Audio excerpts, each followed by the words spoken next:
Well, I had 12 total surgeries, 7 on my right shoulder, 3 on my left, and 2 on my knee. What happens is you have the major surgeries, but then you keep playing, so surgeries are supposed to make you better and then go on with a regular life. Well, I kept playing football, so you get the tears and you get the floaters and you get the pain and the impingement. So we would call them oil changes. They go in there with some scopes and suck out the more cartilage, and then before you know it, you're done playing and you have no cartilage. You know, the cartilage is gone in the shoulder and the knee, and life becomes pretty painful. So what were you not able to do when dealing with that pain? A couple of years after I was done playing, my weight ballooned to like 320 pounds. As I said, I looked like a vanilla milkshake. It wasn't pretty because I really couldn't do a whole lot. My body just hurt. So I knew I needed to lose weight. That part I could do. You could not eat, you know, and start to lose some weight.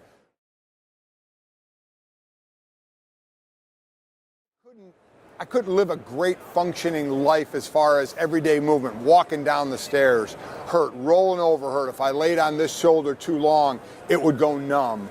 You know, I could barely lift it over my head, so I couldn't lift properly as well. It was just, but it was one of those things where, you know, I saw players before me go through that, and I was going through that, and I didn't complain about it. I just thought, well, this is the way it is. If I'm going to play football, I'm going to leave parts of my body on the field, and you just have to kind of live with that. Absolutely. I had to. My first child, Mike, was a lineman, so it didn't interfere much with that. You know when it really got me? My son Jake was a tight end, and Jake always had to catch passes and stuff, so I always took the kids to the field to work them out. Well, to work out a guy who catches the ball, you have to throw him the ball.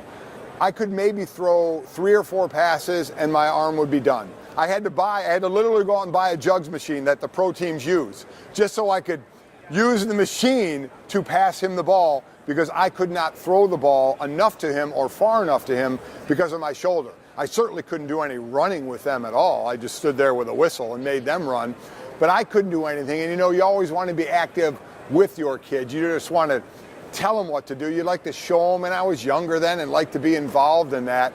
So that part wasn't happening, but that was truly a moment when I told my wife, I got to buy a jugs machine. I have to find a way to help Jake develop as a pass catcher because I can't do it. So since I've had 2 rounds on my knee, 1 on my shoulder, 1 on my neck, I have not had a cortisone shot in 3 years. Wow. That has been the most amazing thing. I'm running my wife and I work out together. I'm able to run. I'm able to lift weights over my head again. I mean, it has been incredible to the point where I got my son Jake, who's a football player, had a double discectomy in his back. He had the stem cell. He was able to play another year of college football. My daughter, to finish her senior year of swimming, had back issues. She got it as well. And my wife got the stem cell IV before she ran the New York City Marathon.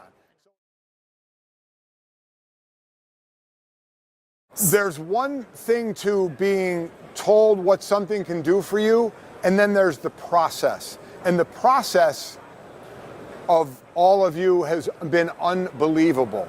How well taken care of. The facility is beautiful, and how well that I was taken care of, and then more importantly, my family, how well my family was treated as well.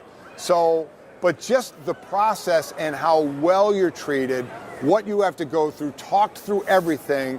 Everything is explained to you. So you're put as much at ease as you possibly can, to where after you get it done the first time, you're like, man, as soon as I need to do it the second time, let's go. I know exactly what's going to happen. I know the process. I know the people. That's such an important thing, to know the people, because at the end of the day, while you're not bedridden and down for the count, it's still, you know, you're getting things done to yourself. You want to trust the people that you're dealing with. And I couldn't have any more trust in everybody at Premier, not only what they've done for me, but I trusted them with my family, and it's been gold.